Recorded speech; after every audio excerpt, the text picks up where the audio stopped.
Good morning, dear students. How are you all? Okay, I hope everyone well. So now these days it is not possible to have regular classes due to spread of epidemic disease coronavirus and lockdown.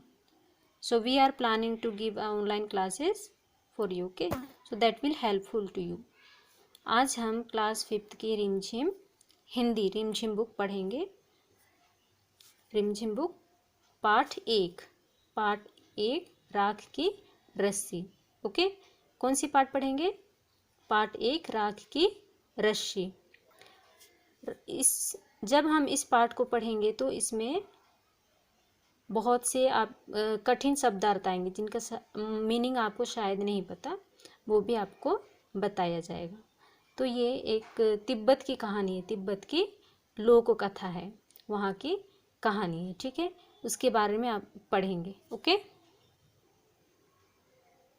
तो आइए हम इस लोक कथा में कुछ प्रसिद्ध जगह और मुख्य पात्र के बारे में चर्चा की गई है, उनके बारे में थोड़ा सा जान ले। ओके, तो इस लोक कथा में एक शहर, प्रसिद्ध शहर के बारे में बताया गया है ना, प्रसिद्ध शहर जिसका नाम है लहासा।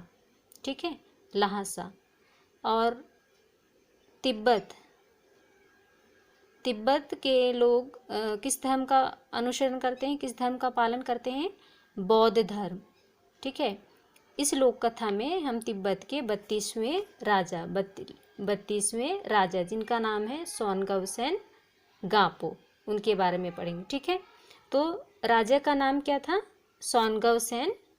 सोनगवसेन गापो। ठीक है, और दूसरा पात्र, मुख्य पात्र है वो लोनपो गार। लोनपो गार कौन है? राजा सोनगवसेन गापो के मंत्री है, उनके दरबार में मंत्री। ठीक है, अब थोड़ा पाठ के बारे में जान ले। तो आज हम तिब्बत की एक लोक कथा के बारे में पढ़ेंगे इस पाठ में। ओके, तो आप तिब्बत के बारे में क्या जानते हैं? क्या आपको पता है तिब्बत को दुनिया का छत भी कहा जाता है? ओके, जिसमें इस लोक कथा में पढ़ेंगे ना तिब्बत, तो तिब्बत को दुनिया का छत भी कहा जाता है। तिब्बत चीन का पश्चिमी भाग है, मतलब पश्चिम, चीन के पश्चिम डायरेक्शन, मतलब पश्चिम दिशा में कौन सा देश है? तिब्बत। ठीक है, तो तिब्बत के बारे में पढ़ेंगे और वहाँ पर बहुत ही ऊंचे ऊंचे पहाड़ और पर्वत हैं। ठीक है, आपको क्या करना है, जब भी चैप्टर पढ़ाएंगे, ख़त्म करने के बाद में सभी कहानी का, सभी पाठ का आपको सारांश लिखना है, शॉर्ट समरी। ठीक है, तो आज मैं इस चैप्टर का शॉर्ट समरी बताती हूँ। शॉर्ट समरी आपको ध्यान से सुनना है और समझना है। उसके बाद में अपने शब्दों में स्वयं ही लिखना है, खुद ही लिखना है। ओके, ये हो गया आपका पाठ के बारे में। अब कहानी के बारे में थोड़ा सा जान लें। कहानी की राजा का नाम था सोनगवसेन गापो और उनके राज्य में जो मंत्री थे लोनपो गार। तो ये कहानी है आपकी लोनपो गार, जो कि तिब्बत के राजा के मंत्री थे। ठीक है, तो तिब्बत के मंत्री जिनका नाम था लोनपो गार बहुत ही ज़्यादा होशियार, चालाक और बहुत ज़्यादा चतुर थे, चालाक। ठीक है, उनकी इसी चालाकी, होशियारी और हाजिर जवाबी मतलब अगर कोई प्रश्न पूछता है, क्वेश्चन पूछता है, हम सोचते हैं थोड़ा सा आंसर देने के लिए सोचते हैं, पर उनके पास हमेशा उसका उत्तर तुरंत रहता था, मतलब ठीक है, उसका आंसर हमेशा उनके मुंह में रहता था, मतलब तुरंत आंसर दे देते थे, जिस कारण से वो हमेशा उनके राज्य में, मतलब राजा के राज्य में हमेशा प्रसिद्ध थे। ठीक है, लोग उनको बहुत ज़्यादा जानते थे, उनकी होशियारी, चालाकी और हाजिर जवाबी के कारण। ओके, तो आइए शुरू करते हैं। तो इस कहानी में तिब्बत के 32वें राजा सोनगवसेन गापो की है। ठीक है, तो राजा के दरबार में एक मंत्री हुआ करते थे जिनका नाम था लोनपो गार। वह बहुत चतुर और बुद्धिमान थे। पर मंत्री इतनी बुद्धिमानी और चतुराई के बाद भी हमेशा टेंशन में रहते थे, मतलब हमेशा परेशान रहते थे, चिंतित रहते थे। उनकी चिंता का कुछ कारण होगा। यस, उनकी चिंता का, परेशानी का कारण था कि उनका एक बेटा था जो अभी बड़ा हो गया था। ठीक है, तो मंत्री का एक बेटा था जो बहुत ही भोला भाला और सीधा साधा था। तो उनका बेटा था वो बहुत भोला भाला, उनके विपरीत, उनके ऑपोजिट। उन मंत्री लोनपोगार बहुत फेमस थे, होशियार थे, मशहूर थे और चालाक थे। पर उनका जो बेटा था उनके विपरीत था, मतलब हमें उल्टा था। ठीक है, वो इतना इतना सीधा साधा और इतना बुद्धिमान भी नहीं था, बहुत सीधा साधा था। ठीक है, जिसके कारण उनके पिता मतलब लोनपोगार बहुत परेशान रहते थे। वह बिल्कुल भी बुद्धिमान और चालाक नहीं था। मंत्री को हमेशा अपनी बेटी की चिंता सताती रहती थी। ठीक है, हमेशा जब भी उनके अपने बेटे के बारे में सोचते थे तो उन्हें ये चिंता सताती थी कि मेरा बेटा आगे चलकर क्या करेगा। ठीक है, आगे जब बड़ा होगा किस तरह से अपना जीवन यापन करेगा, ये सब उन्हें चिंता सताती रहती। ठीक है, पर जैसे जैसे बड़ा हो रहा था उनकी चिंता सताती रहती थी। सोचते थे कि मेरा बेटा बड़ा होकर क्या करेगा, जीवन में क्या करेगा, कैसे अपनी रोजी रोटी कमाएगा, ये हमेशा चिंता सताती थी। एक दिन क्या हुआ, उन्होंने अपने बेटे को बुलाया। ठीक है, अपने बेटे को बुलाया और कहा मैं तुम्हें 100 भेड़ें, भेड़ें जानते हो आप लोग, भेड़, शीप। ठीक है, sheep, a kind of animal. Okay, तो उन्हें अपने बेटे को क्या दिया, 100 भेड़ दिया। ठीक है, और कहा कि इन 100 भेड़ों को लेकर तुम शहर जाओ।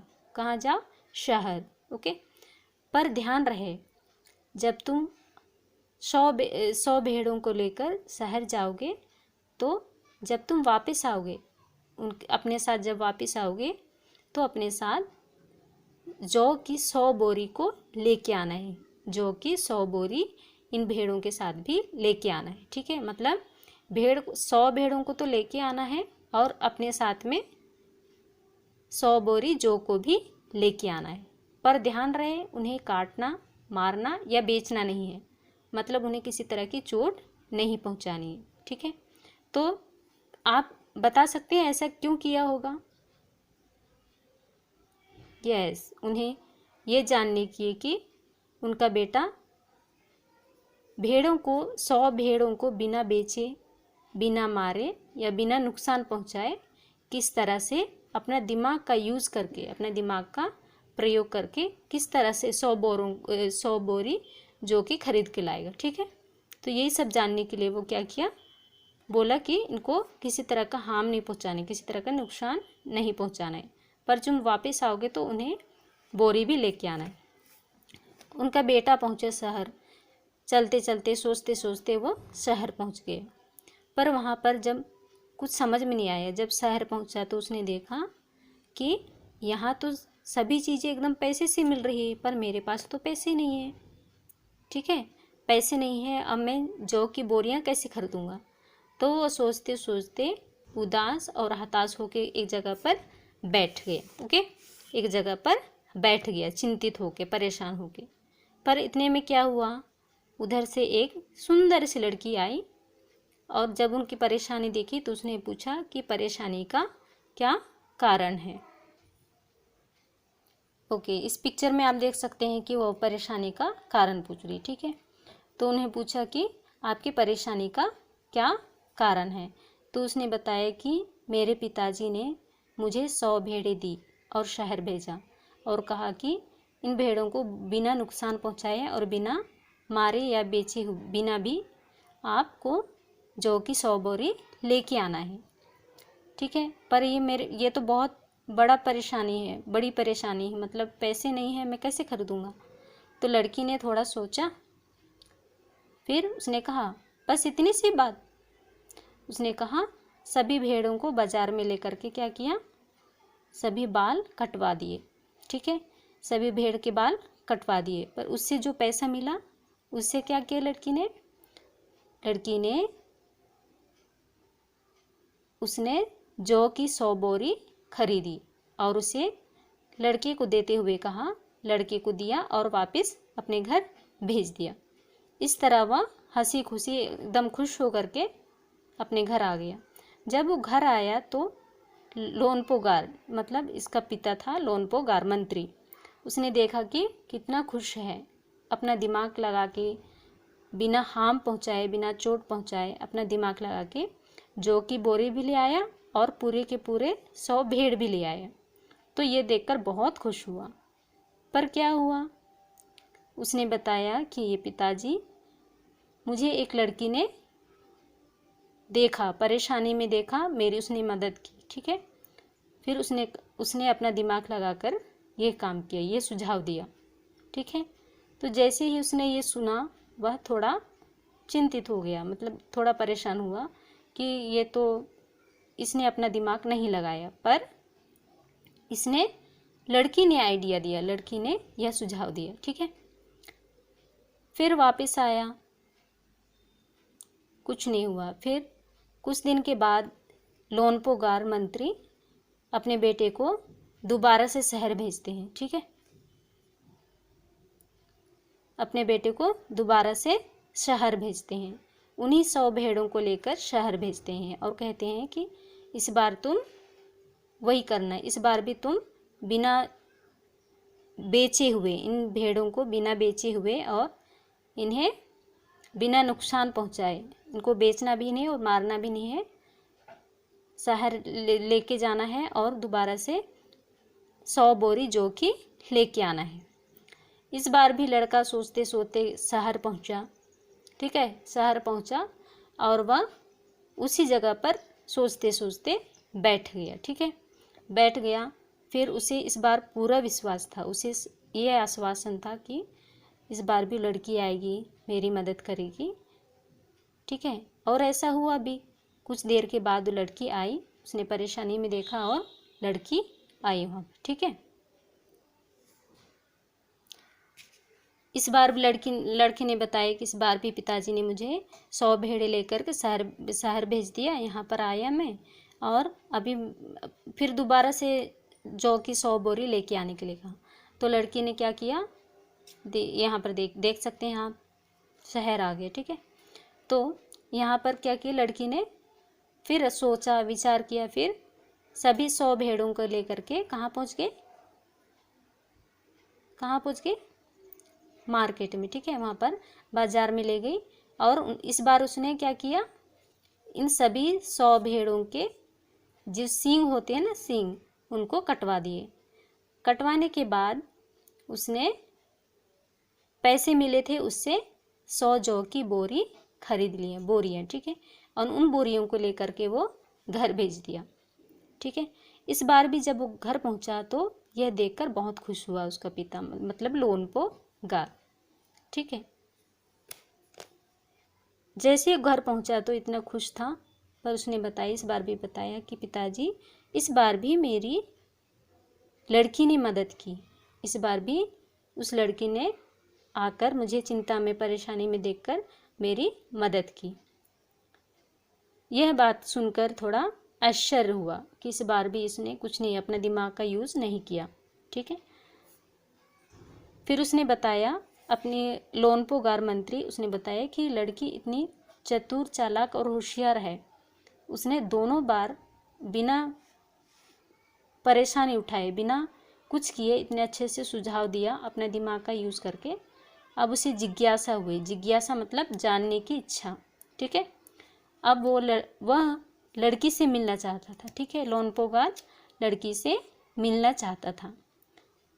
जैसे ही उसका बेटा आया, उसने कहा कि उस लड़की को ये संदेश सुनाओ, संदेश पहुंचाओ जाकर कि मेरे पिताजी ने कहा है कि 9 हाथ लंबी राख की रस्सी बनाने के लिए, ठीक है। 9 हाथ। अब राख की रस्सी संभव है, राख की रस्सी तो चलो ठीक है, राख की रस्सी संभव है। लोनपोगार ने बहुत सोच विचार किया और ये सुझाव भिजवाया कि उसे ये कहलवाना है कि 9 हाथ लंबी राख की रस्सी बना कर दे, ठीक है। उसका बेटा गया वहाँ पर यह संदेश सुनाया, बताया कि पिताजी ने तुम्हें 9 हाथ लंबी राख की रस्सी बनाने के लिए कहा। लड़की सुनी, फिर उसने अपना दिमाग लगाया कि ये 9 हाथ, थोड़ा अचंभव में हुई, थोड़ा परेशान हुई, पर उसने कहा ठीक है, पर मेरी एक शर्त है। 9 हाथ लंबी रस्सी बना तो दूंगी मैं राख की, पर उसे मेरी एक शर्त है कि उसे अपने पिता को गले में माला के रूप में पहनना पड़ेगा। ठीक है। लड़की ने यह संदेश भिजवाया कि जब मैं 9 हाथ लंबी रस्सी बनाऊंगी, उसे गले में माला के रूप में पहनना पड़ेगा। लड़का आया वापस अपने पिता के पास और उसने पूरी बात बताई कि उसने ये कहा, शर्त रखा कि रस्सी बना तो लेगी, पर उसे माला के रूप में गले में पहनना पड़ेगा। ठीक है। जैसे आया तो उसने कहा कि ये तो बहुत चालाक है। तो उसने कहा कि ऐसा संभव ही नहीं है, राखी की रस्सी बनाना कैसे बनाएगा। उसने तुरंत हाँ कर दिए, झट से हाँ कर दिए। ठीक है। दूसरे दिन लड़की ने क्या किया, 9 हाथ लंबी रस्सी ली और उसने क्या किया, 9 हाथ लंबी रस्सी ली और उसे क्या किया, उसे पत्थर के सिर पर रख दिया। पत्थर के सिर पर रख दिया और उसमें आग लगा दी, जला दी। ठीक है। जला दी। फिर उसके बाद जलने के बाद में उसने वहाँ पर क्या आया, रस्सी का शेप आया। ठीक है। रस्सी का आकार का राख छूट गया, जिसे वह लेकर वैसे ही उठाकर लेकर कहाँ गई, मंत्री के पास में गई और उसने कहा कि तुम इसे पहनो। मंत्री ने देखा और बहुत आश्चर्यचकित हो गए, ये कैसे संभव हो गया, ये तो अपनी लोहा मनवा ली। ठीक है। उसने कहा कि ये तो असंभव है। ठीक है। पर उसने कहा कि अब मैं क्या करूं। तो उसने कहा कि अब क्या करना है, रस्सी देखकर चकित रह गया और सोचा कि राख की रस्सी को कैसे गले में पहनना पड़ेगा। उसे पहनना तो मुश्किल, उसको पहनना तो दूर, उसे उठाना भी मुश्किल है, क्योंकि जैसे ही हम हाथ लगाएंगे वो क्या हो जाएगा, वो पूरा क्या हो जाएगा, टूट जाएगी। तो उसे किस तरह से पहनना है, उसे तो छू भी नहीं सकते। तो उसने सोचा कि लड़की बहुत समझदार है, लड़की की समझदारी के सामने उनकी अपनी चालाकी धरी की धरी रहेगी। मतलब जिस तरह से अपने आप को चालाक समझते थे, वह जो चालाकी कर रहे थे लड़की के साथ में, वह धरी की धरी रहेगी। मतलब उनसे भी ज़्यादा चालाक, चतुर और समझदार निकली यह लड़की। ओके। तो उसने क्या किया, बिना वक्त गवाए हुए लोनपोगार ने अपने बेटे की शादी का प्रस्ताव उस लड़की के सामने रखा। तो लड़की ने धूमधाम से, लड़की ने क्या किया, लड़की ने शादी के प्रस्ताव को स्वीकार कर लिया। ठीक है, मान लिया, और उन दोनों की धूमधाम से शादी हो गई। ओके।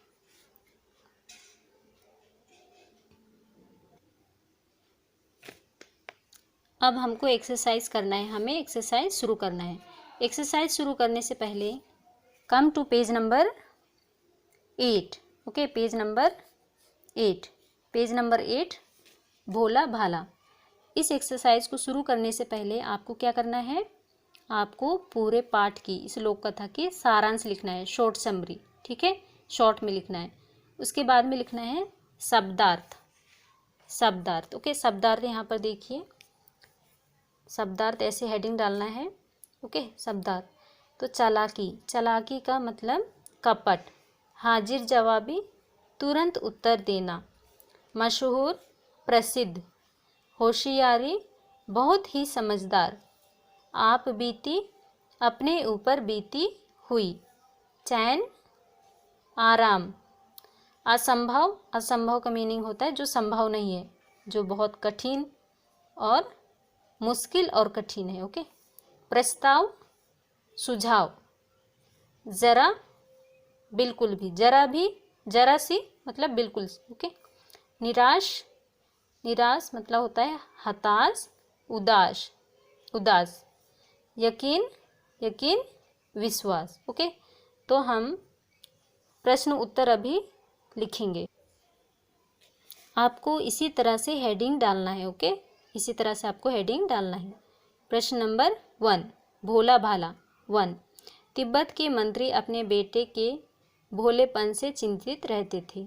ओके, हमने पढ़ा कि उनके अपने बेटे के भोले भालेपन से, मतलब बहुत सीधे साधे थे तो चिंतित रहते थे। कारण का नंबर, तुम्हारे विचार से वे किन किन बातों के बारे में सोचकर परेशान रहते थे। इसका आंसर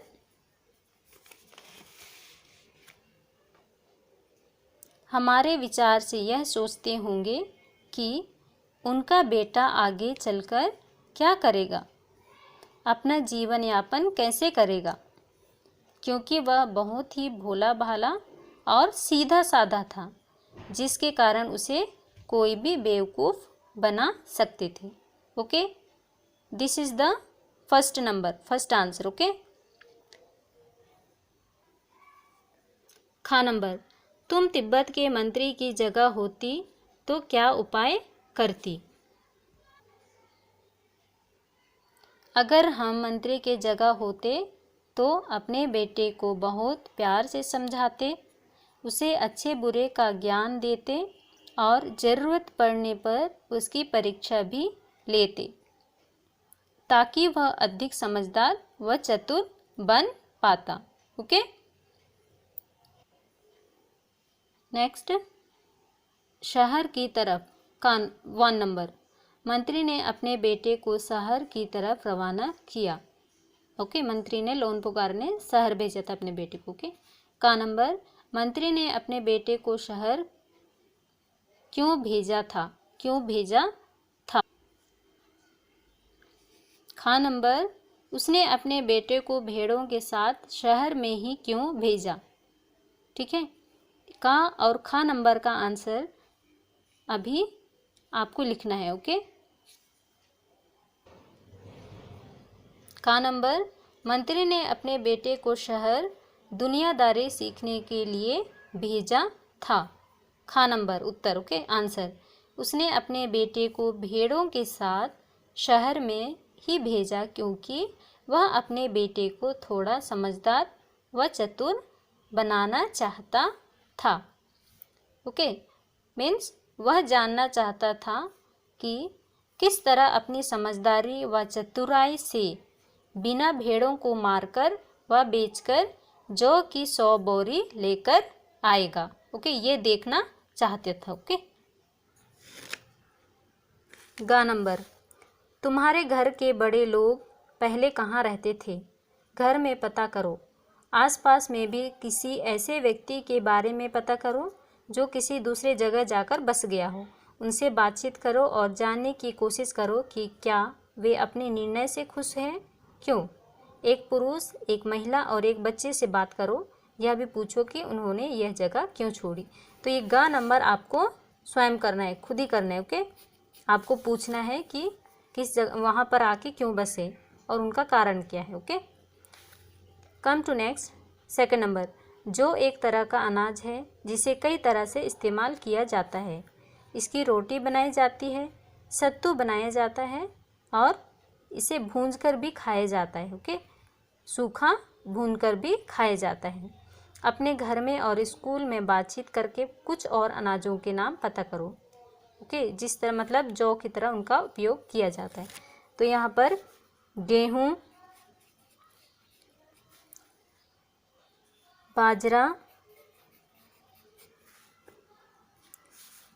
चना, मक्का और सोयाबीन आपको पूछकर भी लिखना है। ओके, 3 नंबर, गेहूं और जौ अनाज होते हैं। ये तीनों शब्द संज्ञा है। गेहूं और जौ अलग अलग किस्म के अनाजों के नाम हैं, इसलिए ये दोनों व्यक्तिवाचक संज्ञा है और अनाज जातिवाचक संज्ञा है। ओके, इसी प्रकार रिमझिम व्यक्तिवाचक संज्ञा है और पाठ्यपुस्तक जातिवाचक संज्ञा है। तो इसमें जातिवाचक और व्यक्तिवाचक संज्ञा को आपको अलग करना है। ओके, का नंबर, नीचे दी गई संज्ञाओं का वर्गीकरण इन 2 प्रकार की संज्ञाओं में करो। ओके, तो मैं यहाँ पर जातिवाचक और व्यक्तिवाचक संज्ञा को अलग करने। ओके, तो इन्हीं के सामने लिख देंगे। ओके, लेकिन आपको कॉपी में लिखना है पूरा। ओके। व्यक्तिवाचक लेह क्या है? व्यक्तिवाचक वा, पर आपको पूरा लिखना है, व्यक्तिवाचक लिखना है। और जातिवाचक है तो जातिवाचक लिखना है। ओके, यहाँ पर व्यक्तिवाचक। तांबा, तांबा क्या है? तांबा भी व्यक्ति वा। ओके।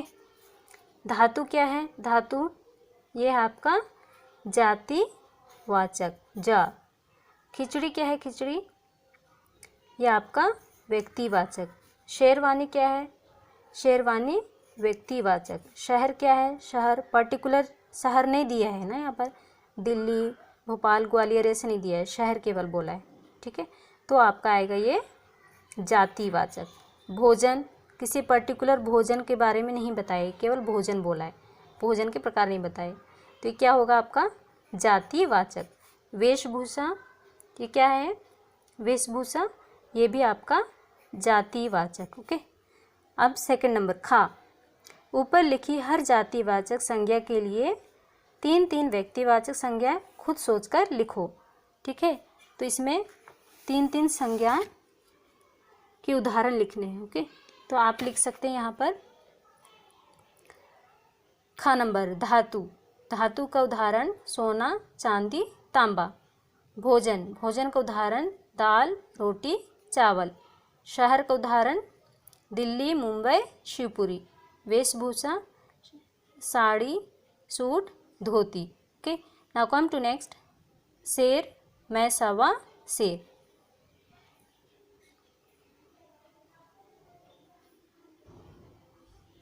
शेर मैं सवा शेर, इस लड़की का तो सभी लोहा मान गए। था ना सचमुच नहले पे दहला, तुम्हें भी यही करना होगा।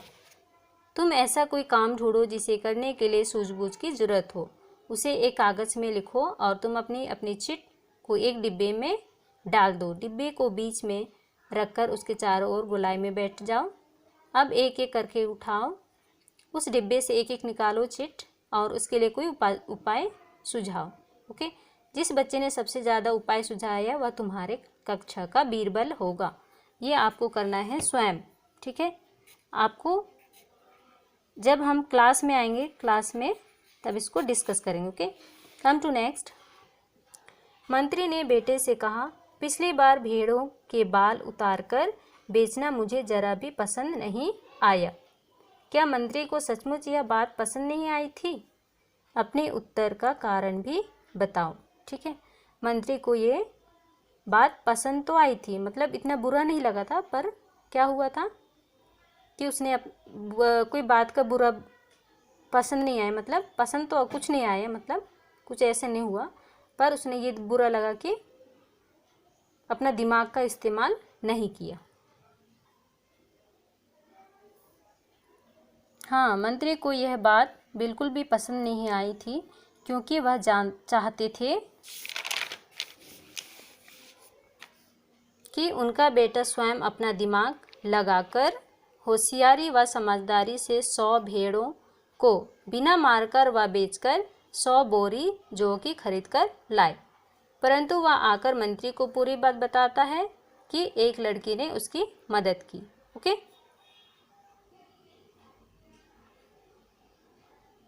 सींग और जौ।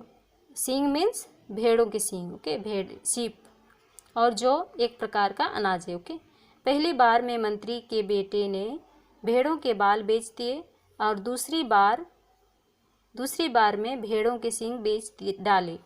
जिन लोगों ने ये चीज़ें खरीदी होंगी उन्होंने भेड़ों के बालों और सींगों का क्या किया होगा? अपनी कल्पना से बताओ, मतलब सोच के बताना है। ओके, तो क्या किया होगा?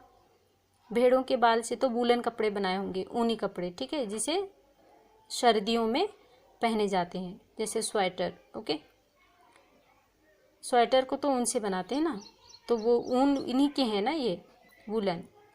और क्या किया होगा? सींगों से घर में होने वाली सजावटी की चीज़ें बनाई होगी, सजावट की चीज़ें बनाई होगी। ठीक है, तो इसका आंसर, जिन लोगों ने यह चीज़ें खरीदी होंगी उन्होंने भेड़ों के बाल से ऊन के कपड़े और सींगों से घर में प्रयोग होने वाली सजावटी सामान बनाया होगा। ओके, यहाँ पर कुछ सेंटेंस दिए हैं, वाक्य दिए हैं, उन्हें दूसरे तरह से भी कह सकते हैं। ठीक है, उन्हें दूसरे तरह से किस तरह से कह सकते हैं वो आपको बताना है। बात को कहने के तरीके, नीचे कहानी से कुछ वाक्य दिए गए हैं, इन बातों को तुम और किस तरह से कह सकती हो। ओके, तो जैसे यहाँ पर चैन से जिंदगी चल रही थी, चैन से जिंदगी चल रही थी, होशियारी उसे छूकर भी नहीं गई थी, मैं इसका हल निकाल देती हूँ, उनकी अपनी चालाकी धरी रह गई। ठीक है, इसका आंसर का नंबर, जिंदगी आराम से कट रही थी। खा, वह होशियार नहीं था। गा, मैं इसके लिए उपाय बता देती हूँ। घ नंबर, उनकी अपनी चालाकी कुछ काम नहीं आई। ठीक है, ये है मतलब जो सेंटेंस यहाँ दिए हैं बुक में, उन्हें दूसरे तरीके से भी कह सकते हैं। Okay, come to next. Second number, लोनपोगार का बेटा होशियार नहीं था। ठीक है, इस सेंटेंस से क्वेश्चन दिया है, उसको सॉल्व करने। ओके, का नंबर, होशियार और चालाक में क्या फ़र्क होता है? किस आधार पर किसी को तुम चालाक या होशियार कह सकती हो? इसी प्रकार भोला और बुद्धू के बारे में भी सोचो और कक्षा में बताओ। इस क्वेश्चन को हम लोग क्लास में डिस्कशन कर सकते हैं। ओके, पर आपको इसका आंसर भी लिखना है। ओके, सेकंड नंबर,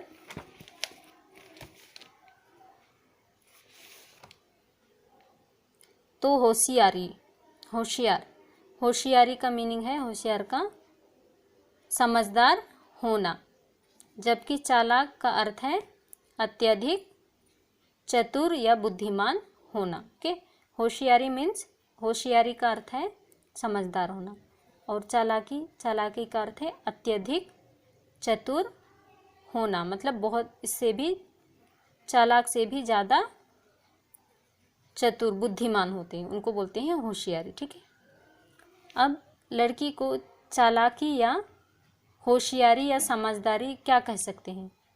तो चालाक, चालाक का मीनिंग, जो व्यक्ति दूसरों से काम निकलवाने के लिए तरह तरह की मीठी मीठी बातें करता है उसे हम चालाक कहते हैं। ओके, जो व्यक्ति अपने काम को निकलवाने के लिए दूसरों के पास, दूसरों से मीठी मीठी बातें करता है। ओके, मतलब अपने तरफ, किसी व्यक्ति को अपने तरफ अपना काम निकलवाने के लिए करता है, तो वो क्या करता है, मीठी मीठी, चालाकी से मीठी मीठी बातें करता है ताकि वह उसकी बातें मान ले। ओके, और समझदार, समझदार किसे कहते हैं? समझदार का मीनिंग है, अर्थ है समझदार, पर जो व्यक्ति अपनी समझदारी मतलब अपनी बुद्धि, सूझबूझ या अपनी चतुराई से हर समस्या का हल निकालता है उसे समझदार कहते हैं। मतलब जो भी व्यक्ति किसी को परेशानी में देखता है, संकट में देखता है, तो वह अपनी सूझबूझ, अपनी बुद्धि से उसकी हेल्प करता है, किस तरह से उसके समस्या का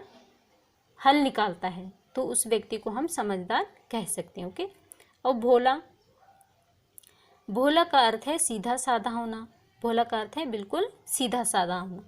ओके, जिस तरह से उसको कुछ करने के लिए बोला जाए तो वो उसके हाँ में हाँ मिलाए, मतलब उसी का बात मानना, अपने दिमाग का, अपने तर्क नहीं देना है, मतलब। ठीक है, तो वो है भोला भाला। जबकि बुद्धू, बुद्धू का अर्थ है बेवकूफ़, के मूर्ख, बिना दिमाग का प्रयोग करना। ओके, बुद्धू। खा नंबर, खा नंबर, लड़की को तुम समझदार कहोगी या बुद्धिमान? क्यों? लड़की को आप समझदार कहोगे, आपके अंदाज में क्या होना चाहिए? लड़की को समझदार कहना है कि बुद्धिमान?